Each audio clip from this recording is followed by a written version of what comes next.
बच्चू कडूंनी शरद पवारांची भेट घेतलेली आहे आणि ते सध्या आपल्या सोबत आहेत। साहेबांसोबत पहिले तर काय चर्चा झाली, ज्या पद्धतीने सध्या चर्चा सुरू आहे, तुम्ही नाराज आहात, काल तुम्ही मोर्चा काढला आणि थेट आज पवारांच्या भेटीला। मीटिंग अगोदरच ठरली होती, मोर्चा जसं ठरलं तसं आमची मीटिंग पण ठरली होती। आणि माझं असं मत आहे का मी असं सांगितलं का मुद्द्यावर चर्चा होणं गरजेचं आहे।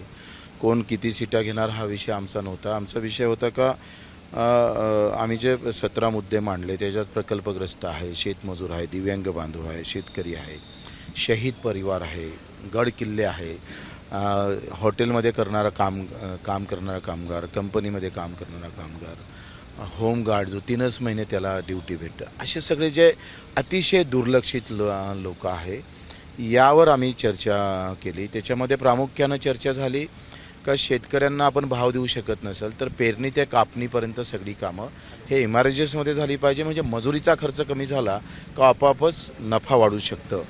तर ते केंद्र सरकार जर एमआरजेसमधून करत नसेल तर राज्यानं ते करावं। तर त्यावर ते पवारसाहेबांनी सकारात्मकता दाखवली आहे आणि दिव्यांगांच्या संदर्भातसुद्धा आमच्या किमान 10-15 मिनटं चर्चा झाली आणि त्यांनी दिव्यांगाचा विषय पण आवडला आहे। माझं असं म्हणणं आहे का एकंदरीत हे मुद्दे आमचा प्रामाणिक प्रयत्न काय आहे का हे जे मुद्दे मागं पडतात राजकीय व्यासपीठावर ते चर्चेला आले पाहिजे। पण साहेब, जर आपण बच्चूभाऊ जर आपण बघितलं तर शरद पवार सध्या सत्तेत नाही आहेत, अर्थात हे सगळे मुद्दे त्यांच्याकडे मांडण्यापेक्षा तुम्ही जर एकनाथ शिंदे असतील, राज्याचे उपमुख्यमंत्री असतील, देवेंद्रजी असतील किंबहुना अजितदादा असतील यांच्याकडे मांडले असते तर काहीतरी मार्ग निघाला असता। यांच्याकडे मांडण्यासाठी का तुमचा पाहण्याचा दृष्टिकोन थोडा बदलावा लागेल। कसं आहे, मी काय म्हटलं पहिलेपासून का जसे धर्मजातीचे मुद्दे चव्हाटीवर येतं ना, धर्मजातीच्या मुद्द्यासाठी लोक पक्षातल्या विरोधी लोकांकडे जातं की नाही जात, तसं शेतकऱ्याचे मुद्दे चव्हाट्यावर आले पाहिजे। लक्षात घ्या, कसं आहे चर्चेला आला म्हणजे दबाव तयार होणार की नाही होणार, तुम्ही लक्षात घ्या। पण या मुद्द्यांचा तोडगा निघावा किंबहुना यावर काही वेगळी योजना यावी तर सरकारच करू शकतं बच्चूभाऊ। असं नाही आहे, दबाव आखरी कसं आहे त्याची राजकीय दबाव जर वाढला, राजकीय जर त्याचं महत्त्व जर वाढलं तर त्याला अधिक जास्त प्राधान्य येतं। हे तर सरळ बोलतो मी, हा दबाव तंत्र त्याला आपण म्हणतोय ते असू शकते। म्हणून हे मुद्दे राजकीयदृष्ट्या चर्चेला आले पाहिजे, ती लोकांच्या तोंडात आले पाहिजे। कसं आहे निवळ आलं आणि निवेदन दिलं मुद्दे संपले असं होत नाही, ही चर्चेला आहे ना गरजेचं। ती लोक चळवळ कशी म्हणून होईल, तर या माध्यमातून ती लोक चळवळ होईल। बच्चूभाऊ, तुम्ही आता सरकारमध्ये आहात, अर्थात आत्तापर्यंतचे जे कामं सगळं बघताय तुम्ही, महायुतीपासून तुम्ही समाधान आहात का? प्रश्न असा आहे का एकनाथजी शिंदे साहेबांनी जे दिव्यांग मंत्रालय दिलं आणि त्याच्यामुळेच आम्ही खरं तर तो त्यावेळेस प्रयत्न केला आणि त्यांचा आभारच आहे, म्हणजे त्यांचं आम्ही ऋणीच राहू। ते दिव्यांगांच्या प्रतिनिधी म्हणून मी जे करतो त्यांचं आम्ही कायम ऋणी राहू।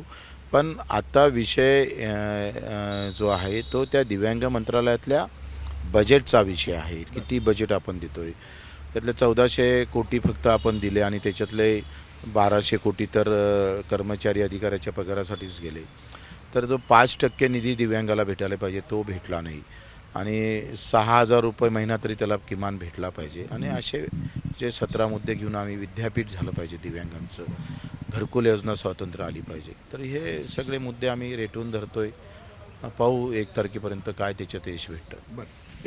1 तारखेपर्यंत जसं तुम्ही म्हणता 1 सप्टेंबरपर्यंत जर हे सगळे प्रश्न मार्गी लागले नाही तर बच्चूभाऊंचा पुढचा निर्णय काय असणार, म्हणजे पुढची भूमिका काय असेल? माझं म्हणणं आहे जर तर मध्ये बोलल्यापेक्षा आम्ही तुम्हाला डायरेक्ट ॲक्शनवर आल्यावर सांगू ना, काय ॲक्शन असणार आहे बच्चूभाऊ? तेच ॲक्शन काय असणार हे पुन्हा जर तर आलेलं आहे, डायरेक्ट ॲक्शनच सांगू ना। आज जसं तुम्ही पवारांना भेटला, हेच सगळे मुद्दे घेऊन तुम्ही उद्धव साहेबांना किंवा न भेटायला काय त्यांना पण भेटू, कुणाला भेटणार?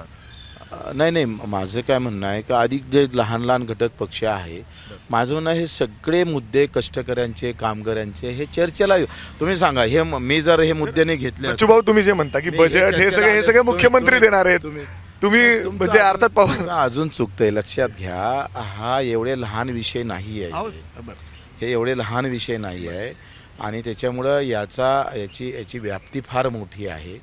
तुम्ही ते भाऊ विधानसभेच्या अक्षरशः आता निवडणूक तोंडावर आली आहे. अशा स्थितीमध्ये तुम्ही जेव्हा शरद पवारांची भेट घेता, आता तुम्ही म्हणता की वेळ पडली तर उद्धव साहेबांची भेट घेऊ, माझं वेगळ्या मुद्द्यासाठी आम्ही बच्चू का भाऊ बोलतो? वेगळ्या मला काय बंधन? वाटेवर आहेत असं मला दिसतंय. काय बंधन? बिलकुल नाही. असं बिलकुल मुळात तसं पकडू नका. वेळ पडली तर माझं काय म्हणणं आहे, शेतकरी, मजूर, कष्टकरी, कामगार यांच्यासाठी आम्ही कुठल्याही स्तरावर जाऊ शकतो.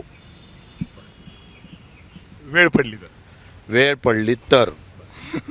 बरं, वेगवेगळे जे मुद्दे आहेत ते घेऊन शरद पवारांना भेटलेले आहेत आणि हे प्रश्न जर सुटले नाही आणि वेळ पडली तर नक्कीच आम्ही वेगळी भूमिका घेऊ असं देखील या ठिकाणी बच्चू भाऊ व्यक्त करतायत. कॅमेरामॅन अमोल गवाळेसह मी मिकी घई, एबीपी माझा, पुणे. एबीपी माझा, उघडा डोळे बघा नीट.